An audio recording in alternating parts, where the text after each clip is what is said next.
ሰላም ጤና ይስጥልን ክቡራን ተመልካቾቻችን እንደምን ቆይታችኋል? ሰዓቱ መረጃዎች ሌላችሁ ቀርብ ያለው ከዜናዎቹ ጋር ተጣጣነኝ አብራችሁ የኦሮሚያ ባይብል ሶሳይቲ ለቄስ ዶክተር ተስገራ ይርቦ የእውቅናና የምስጋና ፕሮግራም አካሄደ። በቴሌም ደረጃ ተጨማሪ አላት። ለረጅም ዓመታት በወንጌል አገልግሎት ላበረከቱት ከፍተኛ አስተዋጽኦ ለቄስ ዶክተር ተስገራ ይርቦ ልዩ የምስጋናና የእውቅና መርሃ ግብር ተሰጥቷቸዋል። በዚህ መርሃ ግብር ላይ የኢትዮጵያ ወንጌል አማኞች ቤተክርስቲያን ካውንስል ፕሬዝዳንት ቄስ ደረጀ ጀንበሩ፣ የሃይማኖት አባቶች፣ ጥሪ የተደረገላቸው የክብር እንግዶችና በርካታ የቤተክርስቲያን መሪዎች ተገኝተዋል። የኦሮሚያ ባይብል ሶሳይቲ ሰብሳቢ አምባሳደር ደግፌ ቡላ በበኩላቸው የፕሮግራሙ ዋና ዓላማ ለወንጌል አገልግሎት ውድ ዋጋ የከፈሉና አርአያ የሆኑ የቀድሞ አባቶችን ማሰብ ማክበርና ማመስገን መሆኑን በዝርዝር አስረድተዋል። በዕለቱም ለቄስ ዶክተር ተስገራ ይርቦ ላበረከቱት የወንጌል ስራዎች ምስጋና ቀርቦላቸው የክብር እውቅናና የፍቅር ስጦታ ተበርክቶላቸዋል። ቄስ ዶክተር ተስገራ ይርቦ ለዚህ ታላቅ ቀን በመብቃታቸው የተሰማቸውን ጥልቅ ደስታ ገልጸው በዚህ መድረክ የተደረገው ነገር ሁሉ የጌታ ስራ ነው እንጂ የሰው አይደለም በማለት ክብሩን ሁሉ ለእግዚአብሔር የሰጡ ሲሆን መጽሐፍ ቅዱሳዊ ያደራቸውን ለቀጣይ ትውልድ በይፋ አስተላልፈዋል።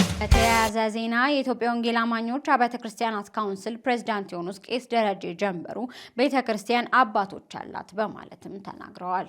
የኢትዮጵያ ወንጌል አማኞች ቤተክርስቲያናት የካውንስሉ ፕሬዝዳንት ቄስ ደረጀ ጀንበሩ ይህንን የተናገሩት በአድዋ 00 የኦሮሚያ ባይብል ሶሳይቲ ለቄስ ዶክተር ተስገራ ይርቦ ባደረገው መርሃ ግብር ላይ ነው። ባስተላለፉት መልእክት በቤተክርስቲያን ውስጥ ወጣትነታቸውንና ሙሉ ሕይወታቸውን ሰጥተው ዋጋ የከፈሉ ውድ አባቶች አሉን ብለዋል። አክለውም አዲሱና ቀጣዩ ትውልድ ይህንን ከአባቶች የተረከበውን ታላቅ የወንጌል አደራ በታማኝነት በትጋትና በኃላፊነት ስሜት ሊወጣ እንደሚገባ አባታዊ ጥሪያቸውና አደራቸውን አስተላልፈዋል። የአረንጓዴ አሻራ ንቅናቄ የመገናኛ ብዙሃን የዘውትር አጀንዳ ሊሆን እንደሚገባ የኢትዮጵያ መገናኛና ብዙሃን ባለስልጣን ገለጸ።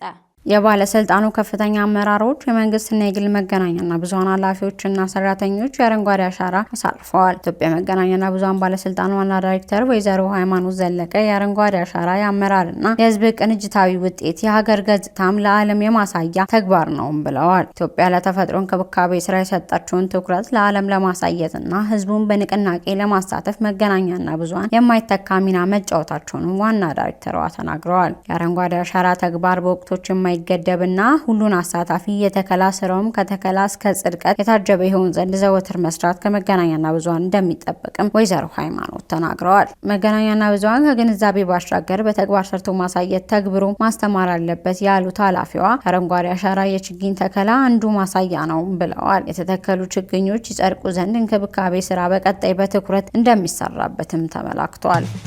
አገልጋዮችን ማስታጠቅ በሚል ሀሳብ በደቡብ አፍሪካ ለሚገኙ መሪዎች የ3 ቀን ስልጠና ተሰጠ።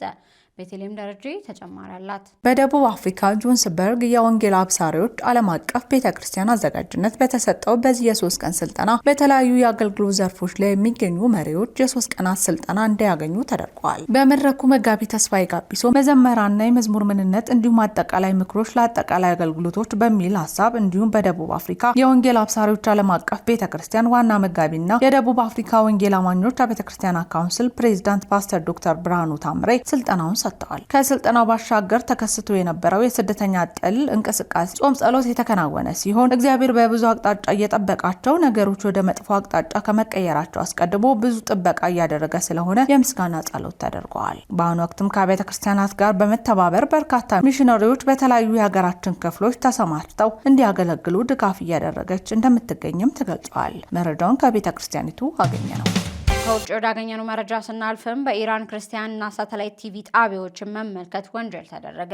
ተሻለ ታዬ ተጨማሪ አለው። በኢራን መንግስት በቅርቡ በወጣው መመሪያ በፍርሰኛ ቋንቋ የሚሰራጩ የክርስቲያን ሳተላይት የቴሌቪዥን ጣቢያዎች ጠላት ድርጅቶች ተብለው ተፈርጀዋል። በዚህም መሰረት እነዚህን ጣቢያዎች መከታተል ወይም ከነሱ ጋር ማንኛውም ግንኙነት ማድረግ በኢራን የደህንነት ህጎች መሰረት ለህጋዊ ክስ ሊያጋልጥ ይችላል። በኢራን ውስጥ የሚኖሩ ብዙ ክርስቲያኖች እነዚህን የሳተላይት ስርጭቶች ለመጽሐፍ ቅዱስ ትምህርት፣ ለአምልኮና ለመንፈሳዊ ማበረታቻ ዋና ምንጭ እንደሚጠቀሙባቸው ተገልጿል። በተለይም ቤተክርስቲያን መድረስ ለማይችሉ ወይም የክርስቲያን ማህበረሰብ ለሌላቸው አማኞች እነዚህን ስርጭቶች ወሳኝ የመንፈሳዊ ድጋፍ ሆነው ቆይተዋል። በሀገሪቱ የክርስቲያን እንቅስቃሴ ላይ የሚደረገው ጫና እየጨመረ መምጣቱን የሚጠቁሙ ሪፖርቶች አብያተ ክርስቲያናት መዘጋታቸው፣ ቤተክርስቲያን መወረራቸውና ከእስልምና ወደ ክርስትና የተለወጡ ሰዎች ለእስር መዳረጋቸውን ያስታውሳሉ። ይህ አዲስ ውሳኔ በኢራን ውስጥ ላሉ ክርስቲያኖች ወደ መንፈሳዊ ትምህርትና የሚደርሱባቸውን ጥቂት መንገዶች የበለጠ ሊያጠቡ እንደሚችል ስጋት አስነስቷል።